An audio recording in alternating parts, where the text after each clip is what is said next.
my colleague here, who is a journalist, who has been a politician, is still a politician, but first a journalist, has joined us, Ken. Uncle Ken, as we affectionately call him, he's been contesting the Okankweno seat, or wanting to be the, what's the thing called again? The representative for the NPP for you've been contesting parliamentary candidate for Okankweno for a while, and he has filed again yesterday. He filed yesterday. Yes, please. Congratulations. Thank you. That seat is a very hot seat because you see, I have 3 friends in that contesting that seat. Wow. You, Efiakoto, and Husseini. Okay. But being a journalist, as we both are, I wish you the very best. Thank you. But my 2 friends are there, and Husseini is always on the show as well. Yes. Okay. He comes here a lot, and Efiakoto is not just a friend; she's my client too. Oh, okay. So it's a very tough one. But I wish all of you the very best. I think that the best person will get the seat, and I hope that it's one of you. Good morning to you. I sincerely believe I'm the best candidate. Afia is a great human being. And I would always say this with a lot of gratitude. When I was at Nsawam prisons, she was the only recognized MPP person who was able to penetrate to where I was at the Nsawam prisons and to visit me and give me a hug. Wow. So for that, I'm always grateful. Is that not enough reason for you to let go of the seat? So I know what I can contribute to Okankwe North, and it's not about hugs. So I'm grateful for the hug. I love her very much for it. But I think I'll be a better representative of the people of Okankwe North and for the New Patriotic Party at Okankwe North. It's about winning the seat. And after you win, getting good representation in Parliament, representation that knows what it is doing. And I think I'll offer a better representation, a better representative than Efia and my very good friend and brother, Mr. Hussein Isa. He's also another great man. And whenever I meet his mother, I tell him that she has been able to give birth to a very courageous young man who is focused, who knows what he's doing. But as I always say, I think that I would offer better leadership for the constituency in terms of representing the party, in terms of representing the aspirations of Ghanaians. Okay, in terms of getting good governance for the people of Ghana, in terms of getting quality members of parliament into parliament, I think I'll do a better job. Okay. Than my brother. So I'm not going to sit here and denigrate them. Oh no, not at all. I'm going to. You're not that kind of person. I concentrate on being loved by the delegates. They just love me. I'll send you some pictures. But they say fear delegates.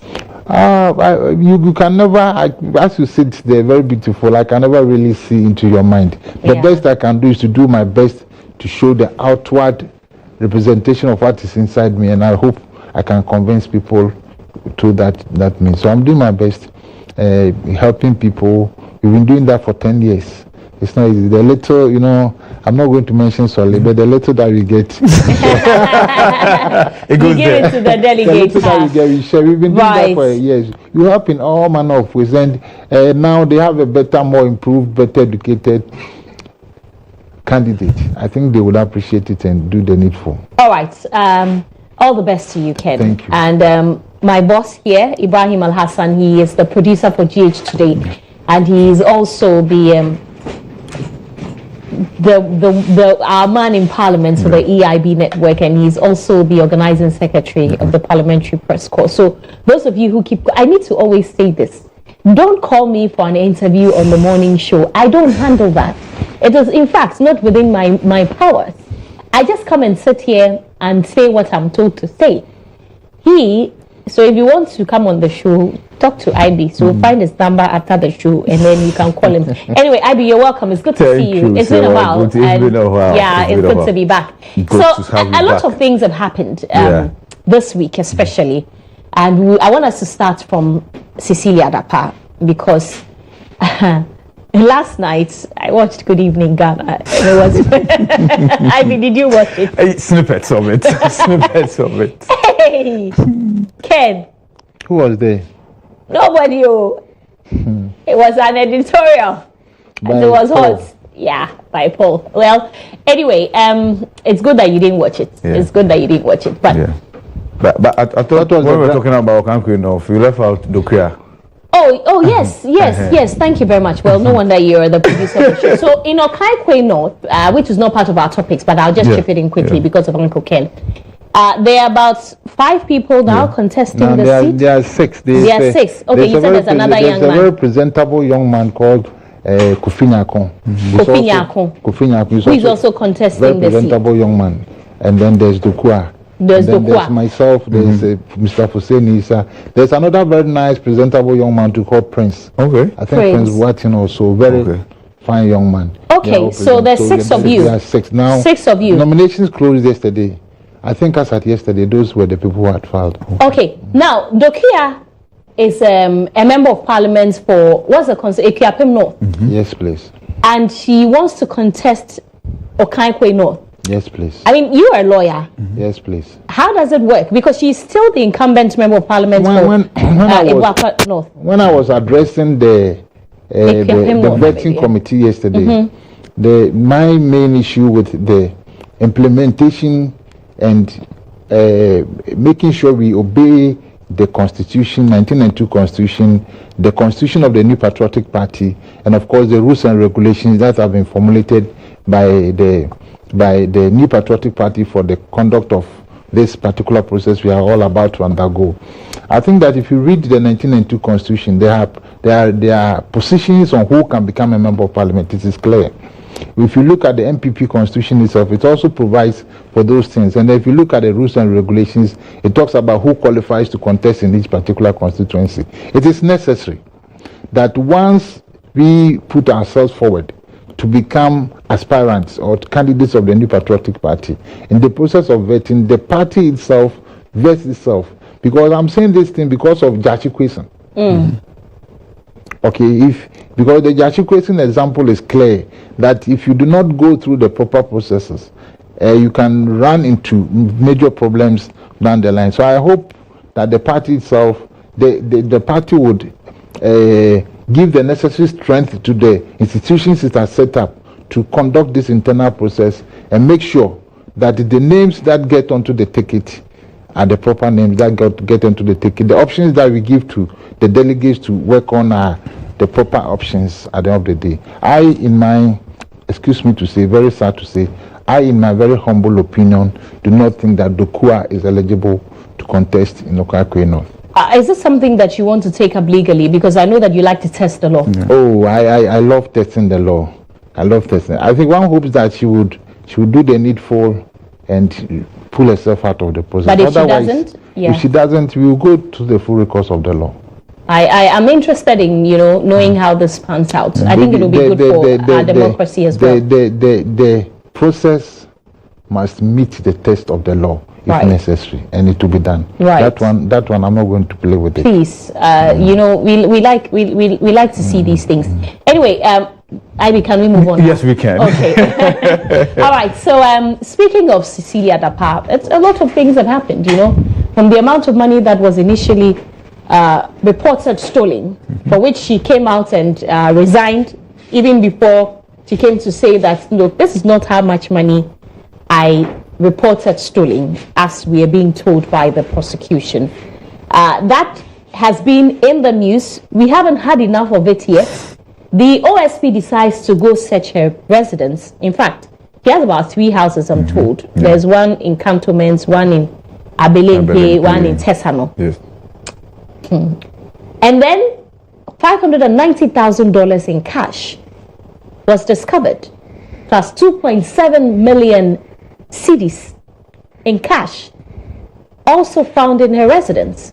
And this is not from me. I mean, I know that the Office of the Special Prosecutor yesterday released a statement, and if we can have it on the screen, because there were figures flying around about how much money is contained in her bank account. The OSP from this statement is saying that they didn't put out that information, and so these reports should be disregarded. But we have seen an application to the court by the OSP to free some of her accounts, about 7 of them, prudential accounts, and then Societe Generale accounts, about 7 of these accounts.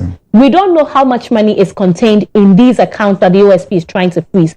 But with the affidavit that was sent to court, it is clearly stated that during the search, $590,000 in cash and 2.7 million cedis in cash was also found in the residence of Cecilia Dapa. Now, the problem that I have is the people who are questioning why we are questioning how she got that money.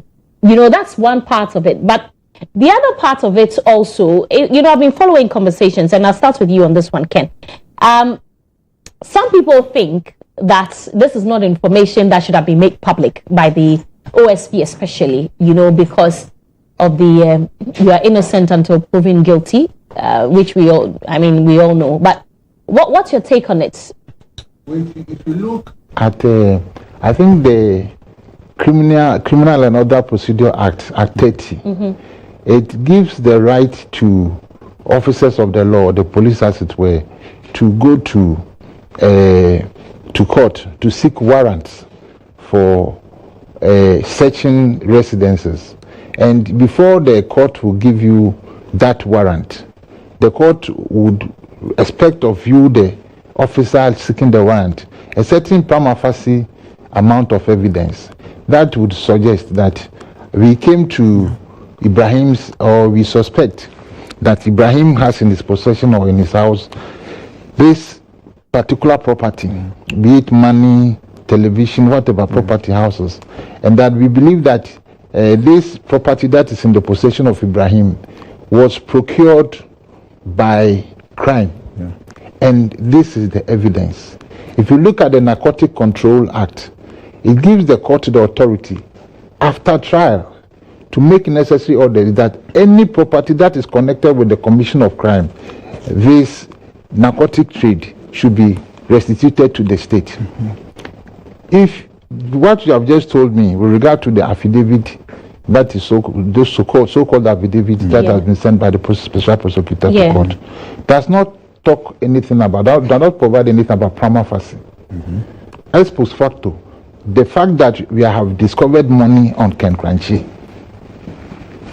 is reason enough for a government official, a public official, a police official to have the temerity to swear to an affidavit and go to court and say that because we found money on somebody, it is reason enough for me to come to a court of law to say that that money should be seized. The last time Ghanaians were speaking like this, and for me, the Special Prosecutor Act is one of the saddest developments that have ever emerged out of the parliament of this country. Why? Oh, it is a sad development because the Special Prosecutor itself have it here. That act is reprehensible, it's unlawful. Parliament had no right to pass that act, many aspects of that act. And I'm sure within the next 2 weeks I shall be in the Supreme Court again with the Special Prosecutor Act. They have flagrantly amended the 1992 Constitution in many ways through unauthorized means. The last time Ghanaians were talking like this was PNDC, AFRC. Do you remember the AFRC? Where having money on you was criminalized. You see, everybody deserves the due process of law. For an official of the state, a police officer, to say that I'm going to court to go and seek an order to freeze properties, you must provide prima facie evidence that that particular property you seek to attach was procured through crime. I think that, and my apologies to the judges who shall be sitting on these matters, I think that any affidavit that comes before you that does not provide prima facie should be rejected as of right. Because you see, the fact that I have money on me does not mean that the money was procured fraudulently, unlawfully. It was because I used my office to procure the money. You see, and this standard, you're normally saying this standard because it refers to Cecilia Dapa. I'm saying that this is the standard that must refer to Sewa Ami here. You understand? It's the same standard that must apply to Ibrahim.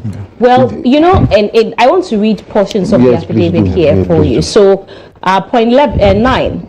So, on the basis of the totality of the criminal intelligence gathered by the OSP, and that's large sums of money were physically stashed at the residences of the respondent between July and October 2022, the special prosecutor directed full investigation into corruption and corruption-related offences involving the respondent in accordance with the Regulation 6 of LI 2374, as the circumstances reasonably indicated to the OSP that the source of the cash sum stated belonging to the respondent, a public officer at the time, on the charge sheet in the Republic versus Patience Butchery, was suspicious, and that the cash sums were suspected tainted property as being proceeds from corruption and corruption-related offences.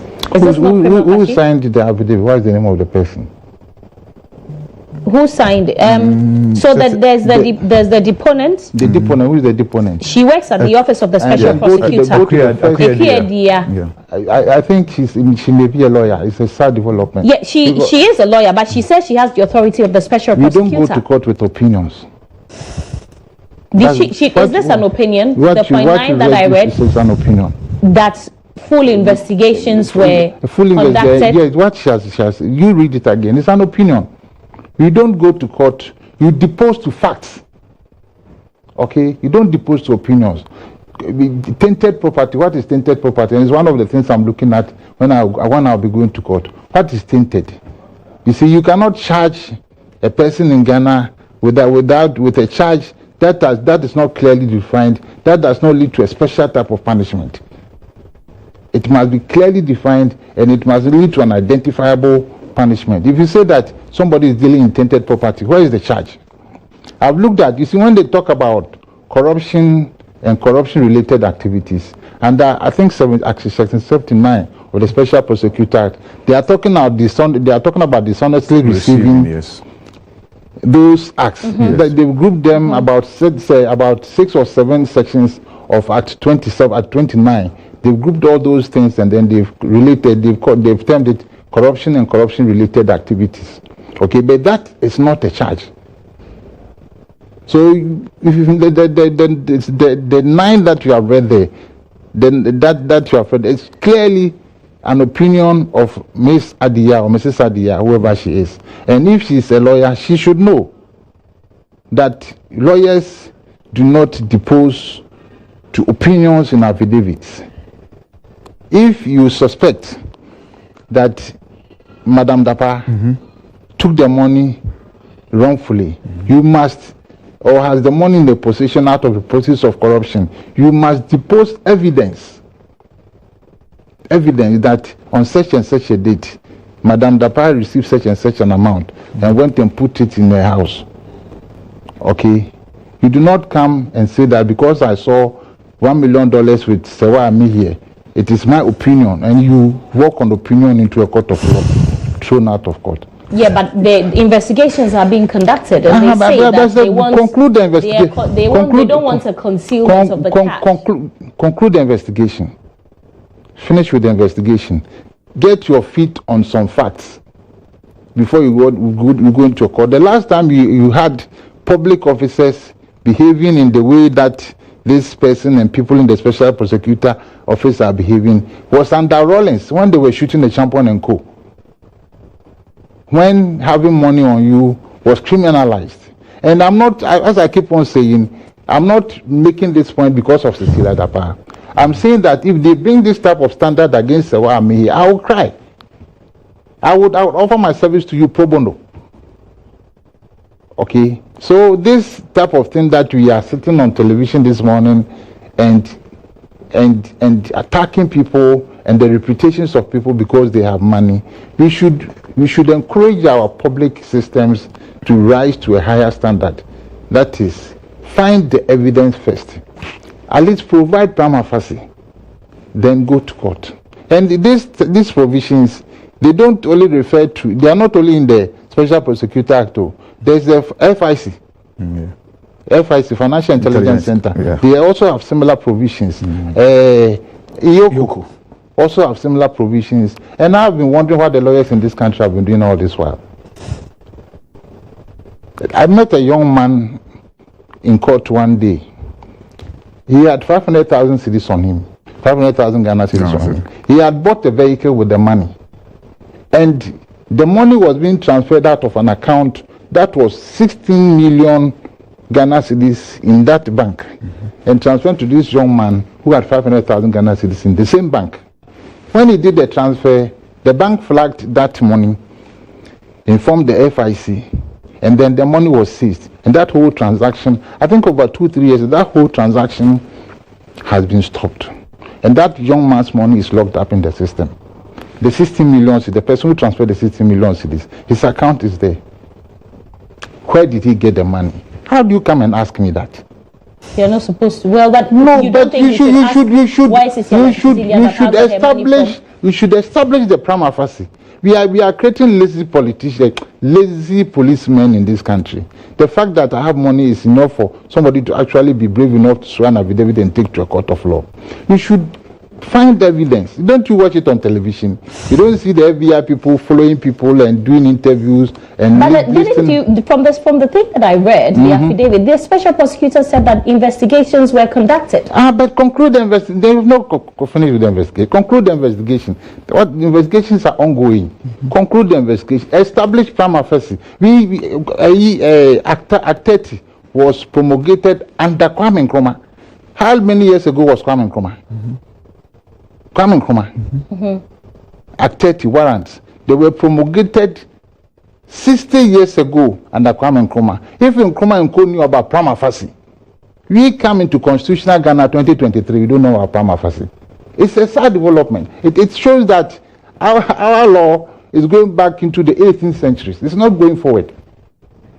It's not going forward. And I'm astonished that very knowledgeable, frontal-thinking advocates like Kisi Jabin are giving the authority and the implementation of this law, and they don't realize immediately that this law has to be taken back to Parliament and reworked before we can put, because the law as it stands today, even amends the 1992 Constitution, without authority. And I'm not talking about Special Prosecutors Act. Yes, I'm not talking about just one provision. I've identified at least 5 or 6 areas where it has flagrantly amended the 1992 Constitution and done things that cannot be done in law in this country. You see, so I think that where we even start. Do you know that the special prosecutor, when it comes to auditing, all state agencies in Ghana, when it comes to auditing, when you finish, you take it to your committee. How do you call it? Public Accounts Committee. When you finish it with the special auditing it, you have to take it to the minister. They are fighting corruption and they are afraid of corruption. That is it's in this law. This embarrassment of a law.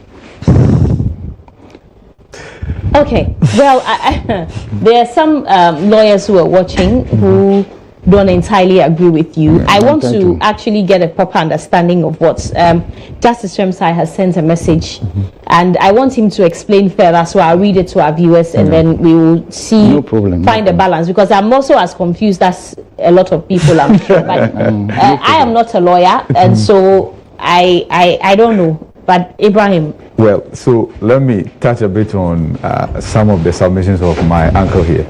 So the gentleman who received 500,000 Ghana cedis and got that transaction flagged, because there are mechanisms in place, there are systems in place. When the transfer moves beyond a certain threshold, those mechanisms trigger. And there's a reason for